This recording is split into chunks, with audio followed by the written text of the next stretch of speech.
நமஸ்தே நண்பர்களே, நீங்கள் எல்லாரும் எப்படி இருக்கீங்க? இனிய இரவு வணக்கம்.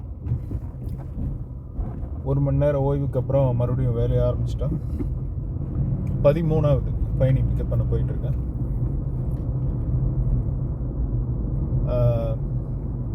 இன்னும் நமக்கு 18 பயணம் பண்ணணும். பண்ணால் தான் 30 பயணம் ஆகும். 12 முடிச்சிருக்கோம். இப்போ மணி சரியாக 8:15 ஆகுது நைட்டு.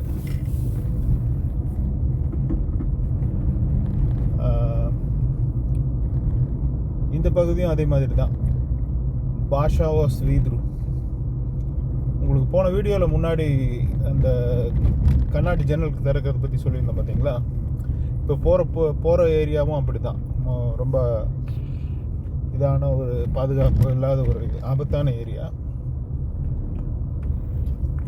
இந்த பகுதியும் ரொம்ப ஜாக்கிரதையாக இருக்கணும். இந்த ஏரியா லாகாமார், ஏரோலாண்டியா, பேர் ஏரோலாண்டியான்னு சொல்லுவாங்க. இந்த ஏரியா ஏரோலாண்டியா, அப்புறம் லாகாமார், இது எல்லாமே ரொம்ப 24 மணி நேரமும் ரொம்ப கவனமாக இருக்கணும் அப்படின்னு சொல்லுவாங்க. நம்ம அங்கே தான், அந்த பக்கம்தான் ஒரு பயணி இருக்கிறாரு. அவரை பிக்கப் பண்ண போகிறோம். 800 மீட்ரு அவர் இருக்கிற இடம். நீங்கள் பார்த்தீங்கன்னா தெரியும். அப்படியே நான் உங்களுக்கு வீடியோவில் காட்டுறேன். என்னோட ஏரியாவை பார்த்தீங்க உங்களுக்கே தெரியும். நேற்று இரவு ஒரு இன்சிடெண்ட் நடந்தது எனக்கு. அதை நான் உங்கள்கிட்ட பகிர்ந்துக்கல. அதை நான் பகிர்ந்துக்கிறேன் இன்றைக்கி. அடுத்த இந்த இதில் சொல்கிறேன். டைம் கிடைக்கணுமே. இப்போ இவர் பிக்கப் பண்ணிவிட்டு அடுத்தது அந்த நேற்று நடந்த இன்சிடெண்ட் நான் உங்களுக்கு ஷேர் பண்ணுறேன்.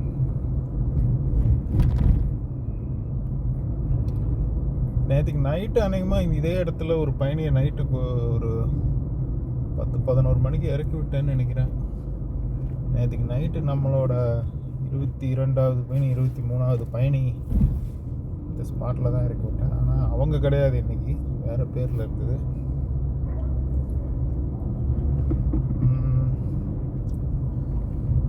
பார்க்கலாம்.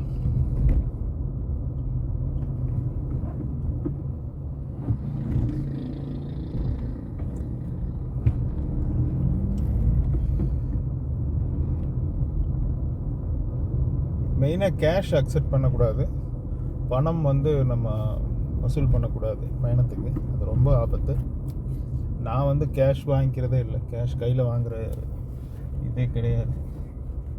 இந்த பகுதி தான், இந்த ரயில்வே ஸ்டேஷனை ஒட்டி, மெட்ரோ ஸ்டேஷனை ஒட்டி பேசஞ்சர் இருக்காங்களான்னு இங்கேருந்தே பார்த்துட்டு கன்ஃபார்ம் பண்ணிட்டு தான் நம்ம போகணும். பேசஞ்சரை காணும். ஃப்ரான்சிஸ்கோ.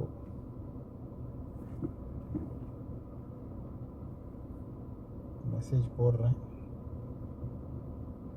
இப்போ நம்ம கண்ணாடி கதவெல்லாம் திறக்கணும். இப்போ திறந்துடலாம். லைட்டை ஆன் பண்ணணும். இப்போ கண்ணாடி திறந்துட்டேன். கண்ணாடியெல்லாம் ஜன்னல்லாம் ஓப்பன் பண்ணிட்டேன்.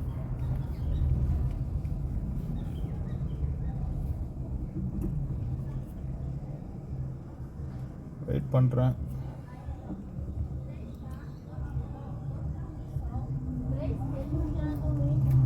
பேசஞ்சர் 4.94 ரேட்டிங், ஒன்றும் பிரச்சனையும் இல்லை.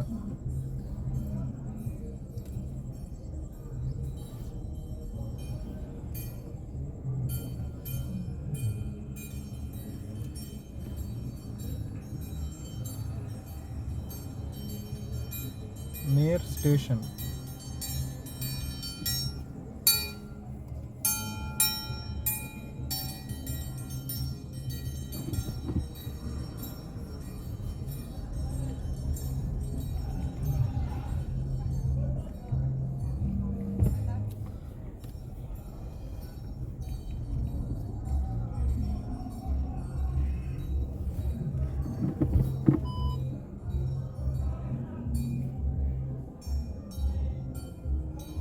ரெண்டு நிமிஷம் பார்க்கலாம் நண்பர்களே, இல்லைன்னா பயணத்தை கேன்சல் பண்ணிடலாம். வெளிச்சமாக இருக்கிற பகுதியில் தான் காரை நிறுத்தணும். நான் இப்போ காரை திருப்பி சப்போஸ் ஏதோ ஒன்றா மூவ் பண்ணுற மாதிரி நிறுத்திட்டேன்.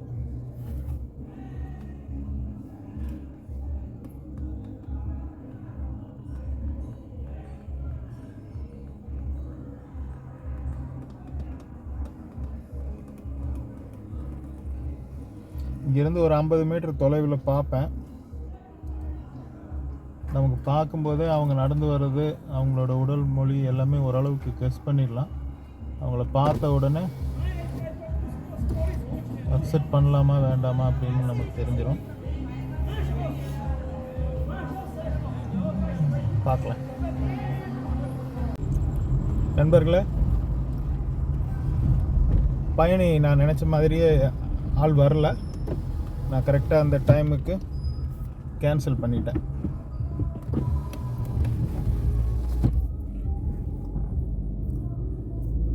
இந்த பகுதியில் நம்ம அதிக ரிஸ்க் எடுக்கக்கூடாது.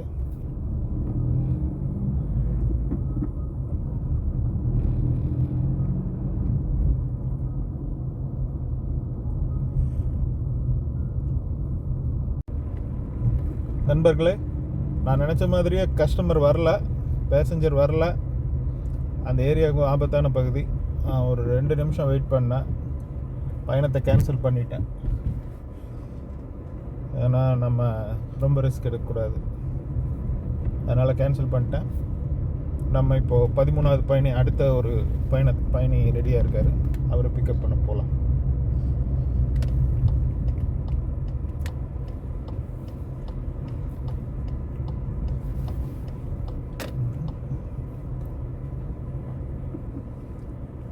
இங்கே பிரச்சனை இல்லை. இது என்னமோ போட்டிருக்கு, என்னது ரீமோ, ஏதோ சர்ச் மாதிரி தெரியுது. Okay, it's okay, no problem. நண்பர்களே, நம்ம நைட்டு நேரத்தில் பிக்கப் மட்டும் எல்லாமே பார்க்கணும். பிக்கப் பண்ணுற இடம், ரோட்டில் நிற்கிறாங்களா, பஸ் ஸ்டாப்பில் நிற்கிறாங்களா, இந்த மாதிரி எல்லாமே பார்க்கணும். பார்த்துட்டு தான் பண்ணணும். ஓகே, இவங்க வந்துட்டாங்க, பேசுவோம். 14வது பயணி பிக்கப் பண்ண போகிறேன். இந்த பயணி இறக்கி விட்ட இடத்துல அடுத்த பயணி. நான் வந்து வண்டி திருப்பி இந்த பக்கம் வந்துட்டேன். ஸோ மறுபடியும் இப்போ திருப்பி வந்துட்டேன். தியாகு வருகிறார். தியாகு. ஓகே நண்பர்களே, இப்போது நம்ம 44 பயணங்கள் முடித்து விட்டோம். நேற்றுக்கு இன்றைக்கும் சேர்த்தி இன்றைக்கி கணக்கில் 14 பயணங்கள் முடித்தாச்சு. இப்போது 15வது பேசஞ்சரை பிக்கப் பண்ண போயிட்டுருக்கேன். அப்புறம் இப்போ பயணம் பண்ண பயணி வந்து ரொம்ப நல்லா பேசிகிட்டே வந்தாங்க. நம்ம யூடியூப் சேனல்லலாம் பார்த்து, ஓ நல்லா இருக்குது, பாசிட்டிவாக பேசுகிறீங்க. இந்த இந்தியர்களுக்கே உண்டான ஒரு சிறப்பு என்னென்னா ஐ டூ அப்படின்னு சொன்னார். அண்டு நம்ம வீடியோ பார்த்துட்டு நீயும் அதே தான் சொல்கிறீங்க. ரொம்ப சந்தோஷம் ராஜேஷ், நல்லா பண்ணுங்கள், உங்களை சந்தித்தது மிக்க மகிழ்ச்சி அப்படின்னு சொன்னார். எனக்கும் ரொம்ப சந்தோஷம், அவருக்கும் என்னோட பேசினதில் ரொம்ப சந்தோஷம். ஏன்னா அவர் வந்து அமெரிக்காவில் இருந்தவர். அமெரிக்காவில் இப்போ வந்து ஐடியில் வேலை பார்த்துட்ருக்காரு. நிறைய நம்ம இந்தியர்கள், குறிப்பாக தமிழ்நாடு, கேரளா மற்றும் டெல்லி நம்ம இந்திய நண்பர்களோடு தான் ஒர்க் பண்ணிகிட்ருக்காரு. அவர் இங்கே பிரேசிலில் இருந்தாலும் ஆன்லைன் ஒர்க்கில் வந்து அவங்க கூட பண்ணிகிட்ருக்காங்க. ஸோ ரொம்ப நல்லா இருந்தது இந்த பயணம். நம்ம இப்போது 1.2 கிலோமீட்டர் பேசஞ்சர் வந்து க்ரீன் பார்க் அப்பார்ட்மெண்ட்டில் இருக்கிறாங்க. இப்போ நம்ம அங்கே க்ரீன் பார்க் அப்பார்ட்மெண்ட்டுக்கு போகிறோம். அப்புறம் நண்பர்களே, இரவு நேரங்களில் வந்து பயணம் மேற்கொள்ளும்போது ரொம்ப கேர்ஃபுல்லாக இருக்கணும். பயணி பார்க்கணும். இந்த மாதிரி அப்பார்ட்மெண்ட்டில் போய் பிக்கப் பண்ணுறது, ஹாஸ்பிட்டலில் பிக்கப் பண்ணுறது, ஹோட்டலில் பிக்கப் பண்ணுறது, இந்த மாதிரியெல்லாம் நிறைய பாதுகாப்பு வழிமுறைகள் இருக்குது. என்னோட சீனியருங்க வந்து குறிப்பாக மிஸ்டர் ரோஜர் லூயிஸ்னு ஒருத்தர் இருக்கிறாரு. அவர் தான் எனக்கு குரு. அவரோட வீடியோஸ் நான் பார்த்து ஒவ்வொன்றா தெரிஞ்சுக்கிட்டேன் இங்கே ஃபோர்ட்டலிஸாவை பற்றி. ஸோ அவங்கெல்லாம் சொல்கிறது என்னென்னா, சில வழிமுறைகள் சொல்லுவாங்க. நைட்டு வேலை செஞ்சால் இந்த மாதிரி வேலை செய்யணும், இப்படி வேலை செய்யணும், இந்த ஏரியாவுக்கு தான் போகணும், இந்த ஏரியாவுக்கு போகக்கூடாது அப்படின்னு ஒரு வரைமுறையே வகுத்து ஒரு வீடியோ போட்டிருக்காரு. அதை இன்னும் நான் வந்து நம்ம இதில் டவுன்லோட் பண்ணி தான் வச்சுருக்கிறேன். அப்பப்போ எனக்கே வந்து ஏதாவது சந்தேகங்கள் வரும்போது நான் டக்குன்னு அந்த ஏரியா பார்த்துக்கு தெரிஞ்சுக்கிட்டு அதுக்கப்புறமா தான் பயணியை வந்து பிக்கப் பண்ணுறதுக்கே போவேன். ஸோ அந்த மாதிரி நிறைய விஷயங்கள் ரொம்ப உஷாராக இருக்கணும். ஏன்னா தினமும் இங்கே வந்து குற்றங்கள் அதிகமாக நடக்கும். தினமும் காரை வந்து திருடிட்டு போகிறது, கொள்ளையடிக்கிறது, இந்த மாதிரி வந்து சம்பவங்கள் நடந்துக்கிட்டே இருக்குது. ஆனால் இப்போ போலீஸாரின் நடவடிக்கை அருமையாக இருக்குது. போலீஸின் நடவடிக்கை வந்து சிறப்பாக இருக்குது. எல்லாம் என்கவுண்டரு இந்த மாதிரியெல்லாம் டப்புன்னு பண்ணிட்டு தான் இருக்காங்க. ஒரு பக்கம் இதுவும் நடந்துகிட்ருக்கு, கண்ட்ரோலும் ஒரு பக்கம் நடந்துகிட்ருக்கு. முடிஞ்ச அளவுக்கு முந்திக்கு வந்து இப்போ எவ்வளவோ பரவாயில்ல. நானெல்லாம் நைட்டு தைரியமாக வேலைக்கு போகிறேன், தைரியமாக வரேன்னா போலீஸின் ரவுண்ட்ஸு, பெட்ரோலு இதெல்லாம் தான் காரணம். அவங்களோட பணி அளப்பெரியுது. அவங்களுக்கு ஒரு big salute. Police department, governor, சியரா கவர்னரு, அவங்களாம் சிறப்பான நடவடிக்கை எடுக்கிறாங்க. இருந்தாலும் நம்ம வண்டி ஓட்டுறோம், ஒரு இடத்துக்கு போகிறோம், அந்த ஏரியா பற்றி தெரிஞ்சுட்டே நம்ம போய் எதுக்கு ரிஸ்க் எடுக்கணும். ஸோ அதுக்கான ஒரு டிப்ஸு தான் நம்ம ஃப்ரெண்ட்ஸுங்கெல்லாம் சொல்கிறது. ஸோ அந்த மாதிரி நம்ம நண்பர்களை உபேர் டிரைவருங்கெல்லாம் இங்கே ஃபோர்ட்லேஸில் இருந்தீங்கன்னா ரொம்ப உஷாராக இருங்க. என்னை விட நீங்களாம் சீனியர், உங்களுக்கு தெரியாத விஷயம் ஒன்றும் கிடையாது. இருந்தாலும் நானும் சொல்கிறேன், உஷாராக இருங்க. ஓகே, பயணியை நெருங்கிட்டோம். பிக்கப் பண்ணிவிட்டு அவரை ட்ராப் பண்ணிவிட்டு அப்புறமா கனெக்டிங்கில் வரேன், லைனில் வரேன். 15 பயணங்கள் முடித்தாச்சு. 16வது பயணிக்காக காத்துட்ருக்கேன்.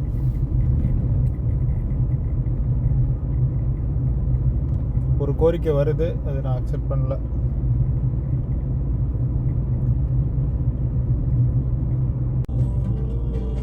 நம்மளோட 16வது பயணியை பிக்கப் பண்ண போயிட்டுருக்கேன். ஷாப்பிங் ரியோ மார். அங்கேருந்து ஜோசே வால்டர் பகுதிக்கு போகணும் அப்படின்னு பயணம் புக் பண்ணியிருக்காரு. ரிட்சன் நோமி நேம் வந்து ரிட்சன். இப்போ அவரை பிக்கப் பண்ணுறதுக்காக உள்ளே போய் ரியோ மார்க்குள்ளே போய் அவரை பிக்கப் பண்ணணும். பிக்கப் பண்ணிவிட்டு கூப்பிட்றேன். 16வது பயணியை இறக்கி விட்டாச்சு. இது 17வது பயணத்துக்காக காத்துட்ருக்கேன். பார்ப்போம்.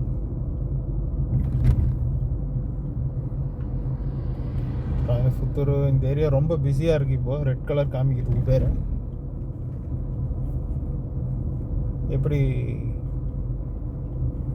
எப்படின்னு தெரியல, பட் வெயிட் பண்ணுறேன் பயணத்துக்காக. வெயிட் பண்ணுறதுன்னா இங்கெல்லாம் வண்டி நிறுத்தி வெயிட் பண்ண முடியாது. அப்படியே ஸ்லோவாக மூவ் ஆகிட்டே இருக்கணும். ஏன்னா இந்த ஃபோர்ட்லேஸை பொறுத்த வரைக்கும் வண்டி ஒரு இடத்துல பர்மனெண்ட்டாக நிறுத்துதுன்னா ஏதாவது பெட்ரோல் ஸ்டேஷனு அந்த மாதிரி இடத்துல தான் நிறுத்தணும். இந்த மாதிரி ரன்னிங்கில் வந்து அங்கங்கெல்லாம் வண்டி நிறுத்தி வெயிட் பண்ண முடியாது. அதனால் அப்படியே ஸ்லோவாக மூவ் பண்ணிகிட்டே இருக்க வேண்டியதான்.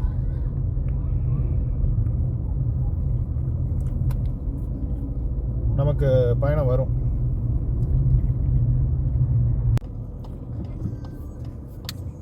பதினேழு பயணங்கள் முடிச்சிட்டோம். இப்போ 18வது பேசஞ்சரை பிக்கப் பண்ண போயிட்டுருக்கேன்.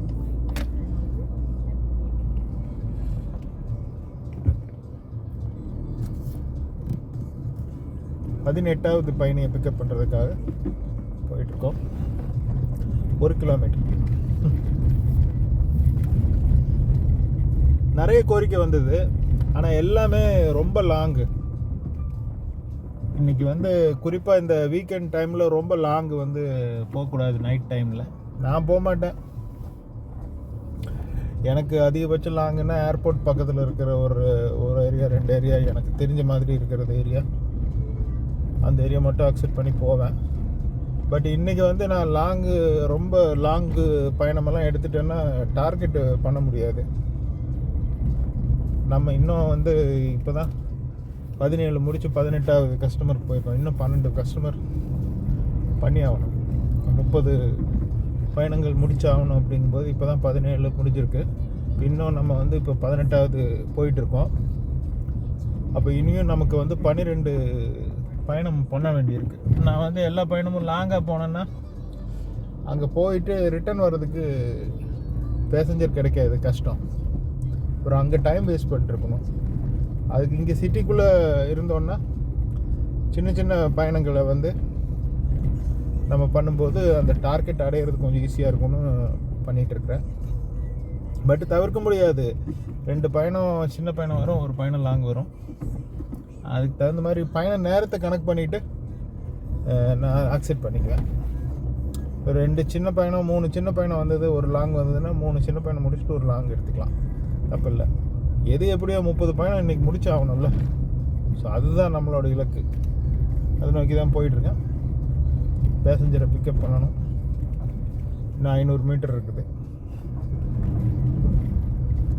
500 மீட்டரு 400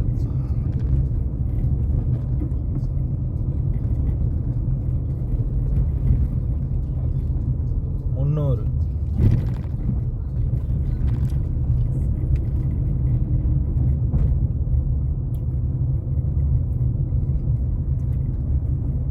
ஓகே நண்பர்களே, பிக்கப் பண்ணிவிட்டு கனெக்டிங்கில் வரேன்.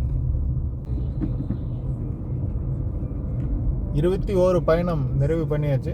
இப்போ 22வது பயணியை பிக்கப் பண்ண போயிட்டுருக்கேன். சொன்ன நம்ப மாட்டீங்க, டக்குன்னு 3 பயணம் வந்தது. எல்லாமே பிக்கப் 1 கிலோமீட்டரு, ட்ராப் 1 கிலோமீட்டர், அப்படியே ஒரு 3 பயணம் கிடச்சிது. அதனால் அதை டக்குன்னு அந்த 3 பயணத்தையும் முடிச்சிட்டேன். ஸோ அதனால் இப்போது 21 கம்ப்ளீட் ஆயிடுச்சு. இப்போ 22வது பயணம் இப்போ பிக்கப் பண்ணி போயிட்டுருக்கேன். இன்னொரு 8 பயணம். அதனால் விரைவாகவே இந்த ஒரு 3 பயணம் கிடச்சிது. இறைவனுக்கு நன்றி. அது பார்த்திங்கன்னா எல்லாமே 1 கிலோமீட்டர்.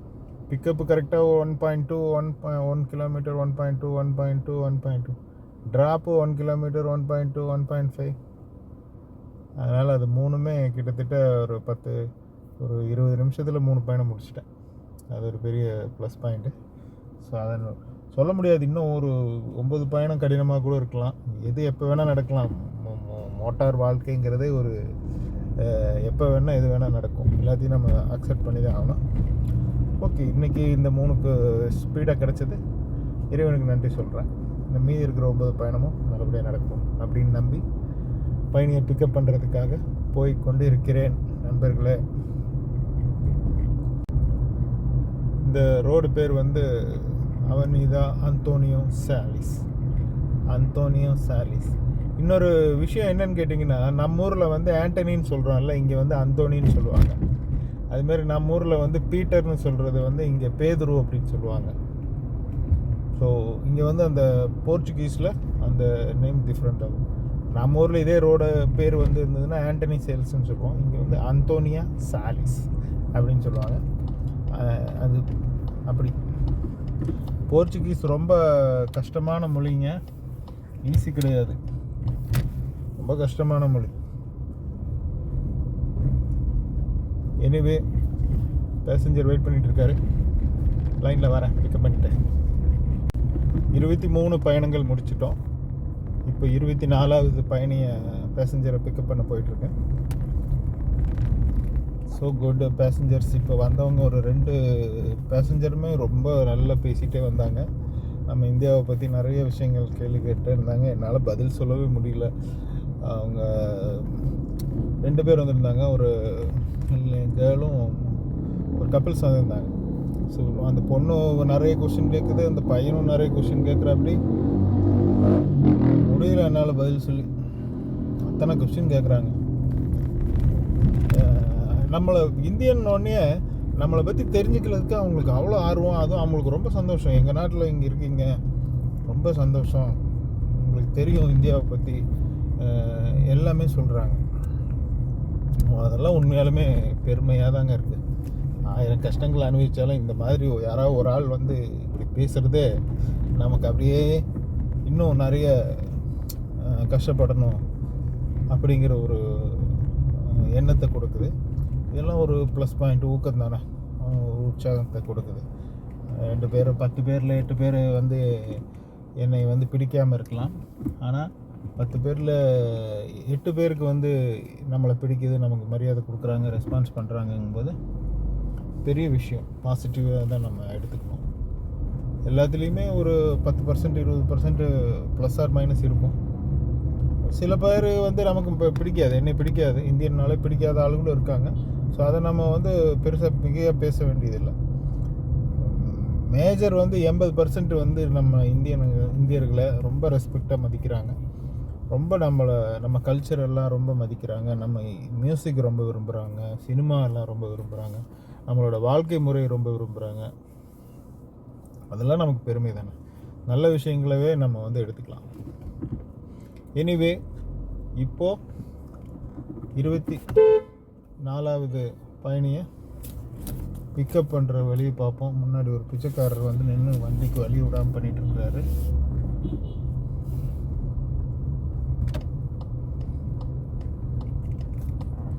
இங்கே ஒரு பிரச்சனை என்னன்னு கேட்டிங்கன்னா,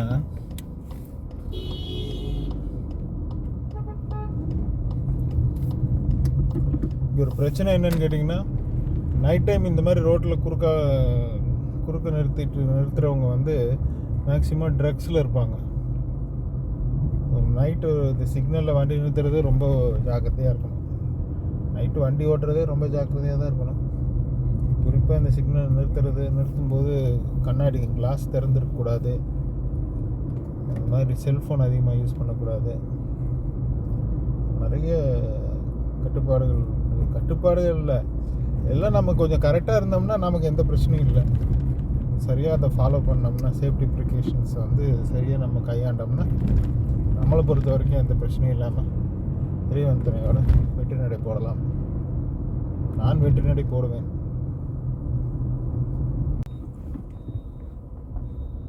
நண்பர்களே, வெற்றிகரமாக 59 பயணம் பண்ணியாச்சு. இன்றைக்கி 29 ஃபினிஷ் பண்ணிட்டேன். இப்போது 30வது பயணம் ஏர்போர்ட்டுக்கு, ரோதவியாரியாலேருந்து ஏர்போர்ட்டுக்கு. ரோதவியாரியா அப்படிங்கிறது நம்ம ஊர் ஆம்னி பஸ் ஸ்டாண்ட் மாதிரி. ஆம்னி பஸ் ஸ்டாண்ட்லேருந்து ஏர்போர்ட்டுக்கு 30வது பயணி வெயிட் பண்ணிட்டுருக்காரு. ஏர்போர்ட்டில் ட்ராப் பண்ணிவிட்டு வீட்டுக்கு கிளம்பலாம்.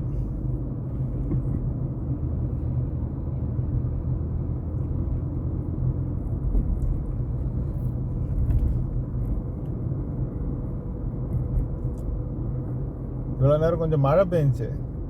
நான் வேறு கொஞ்சம் கஸ்டமர் பிக்கப் பண்ணுறதுல பிஸியாக இருந்தேனுங்களா.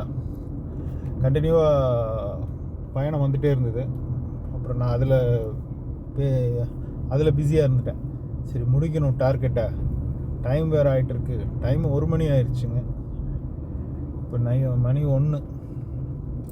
அன்றைக்கமாக நான் அவரை ஏர்போர்ட்டில் விட்டுட்டு வீட்டுக்கு போகிறதுக்கு 2 மணி ஆயிரும் நினைக்கிறேன். 2 மணிக்கு தான் போவேன் இன்றைக்கி. ஒன்றும் பிரச்சனை இல்லை. இன்றைக்கி நான் மதியம் தான் வேலையை ஆரம்பித்தோம். மதியம் 1 மணி 2 மணிக்கு தான் வேலையை ஆரம்பித்தோம். அதனால் ஒன்றும் பிரச்சனை இல்லை.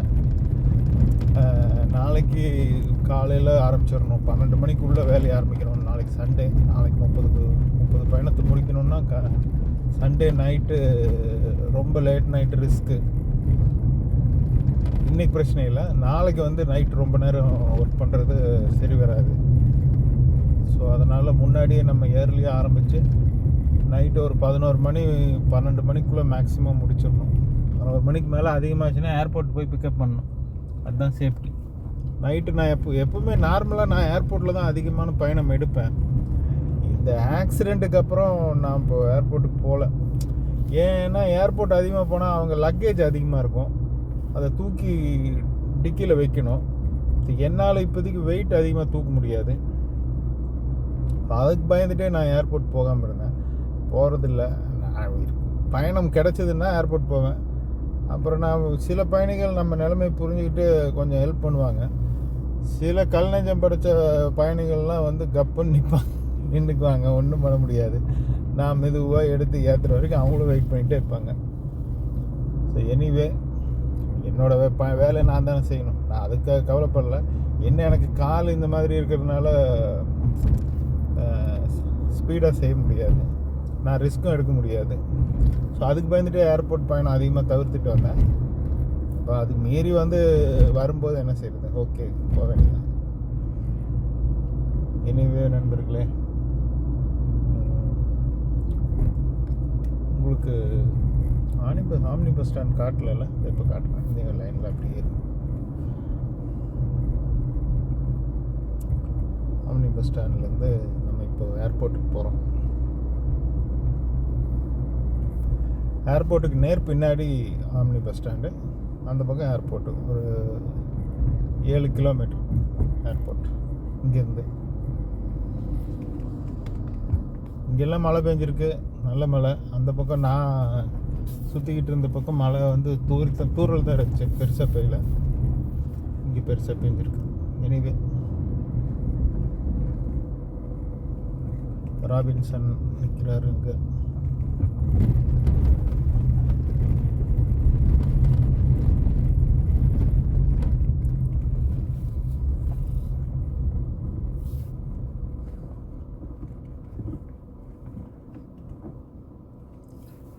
ஓகே, ஏர்போர்ட் போயிட்டு கூப்பிட்றேன்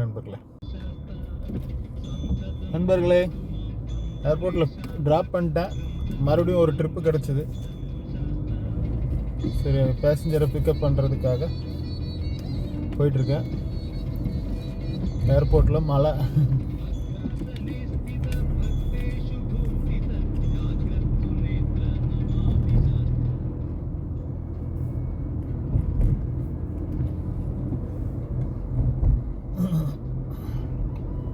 சிறப்பாக இருந்தது. இன்றைக்கி 60 பயணங்கள் முடித்தாச்சு. நேற்றுக்கு 30 பயணம், இன்றைக்கி 30 பயணம் முடித்தாச்சு. இப்போ ஒரு பயணம் கிடச்சிது. அப்போ இன்றைக்கி வந்து நம்ம பண்ணுறது 31. இதோட க்ளோஸ் பண்ணிடலாம். டயர்ட் ஆகிடுச்சு. ஸோ நாளைக்கு பார்த்துக்குவோம். நாளைக்கு நம்ம 29 பயணம் பண்ண வேண்டியிருக்கும். இந்த ஒரு பயணத்தை இது பண்ணோம்னா. சரி நண்பர்களே, நான் பேசஞ்சரை பிக்கப் பண்ணிட்டு, மழை வேறு வருது, நான் ட்ராப் பண்ணிட்டு லைனில் வரேன். வணக்கம் நண்பர்களே. மணி 1:50 ஆச்சு. அதிகாலை 1:50 மணி ஆச்சு. நான் பயணத்தை இத்துடன் நிறைவு பண்ணிட்டேன். 31 பயணம் இன்றைக்கி வெற்றிகரமாக பண்ணேன். 10 மணி நேரம் கார் ஓட்டியிருக்கேன். 31 பயணம் பண்ணிட்டேன். இன்னும் 29 பயணம் நான் கம்ப்ளீட் பண்ணோன்னா நம்ம டாஸ்க்கு வின் பண்ணிடலாம். ஸோ நாளைக்கு சூப்பராக நல்ல எனர்ஜியாக இறங்கி சீக்கிரமாக டார்கெட்டை முடிக்கணும். அப்படியே உங்களுக்கும் இனிய இரவு வணக்கம். ஆனால் நம்ம இந்தியாவில் வந்து இப்போ காலையில் ஆயிருக்கோம். பரவாயில்ல, நான் தூங்கும்போது தானே குட் நைட் சொல்ல முடியும். குட் நைட் அனைவருக்கும்.